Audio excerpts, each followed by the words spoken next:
I skole var og blev jeg nummerchok til at blive gadefejer, var jeg ikke begavet nok. Alt for søvnig til at jobbe som portier på et hotel. Alt for lysten som bartender i et tredje rangs model. Skønt man måske ikke kan sige om mig, at jeg er særlig klog, troede jeg var kløgtig nok til at blive pædagog. For jeg kan da alle de der sange, ham der Kjøller kan, men jeg endte altså bare med at blive spillemand.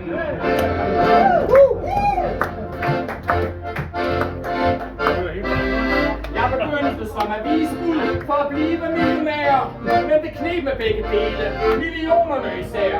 Og så prøvede jeg som pengeslag, men det var også svært. Hvorfor der skulle vand i hanerne, det fik jeg aldrig lært.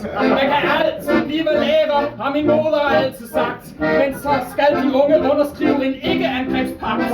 Eller fisker, men en mave tåler kun det stille vand. Så som alle øjne der kan se, så blev jeg spillemand. Da jeg gik ud af skolen, kom jeg ind i militæret. Men kunne ikke kende forskel på min og så geværet. Så prøvede jeg som gartner, men de mente jeg var for hovedet. Og kunne så en sæbe kartofler i det jord, jeg havde i hovedet. Der kan heller ikke klare mig som radiotelegrafist, for man mente jeg ligesom ikke rigtig havde den rette gnist. Og man kan jo ikke leve af kærlighed og kildevand, så der var kun et at gøre, og nu er jeg spillemand.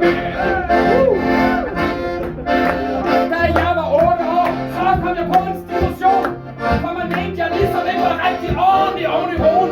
Jeg fik koldetræning og gik til tegnepædagog og blev hele døgnet overvåget af en psykolog. Jeg fik piller og elektrochok og psykoterapi, men lige meget hvad man stillede op, så hjalp det alligevel en ski, for jeg sad det meste af tiden og larmede med min lille mand, for jeg havde jo talenter for at blive spillemand.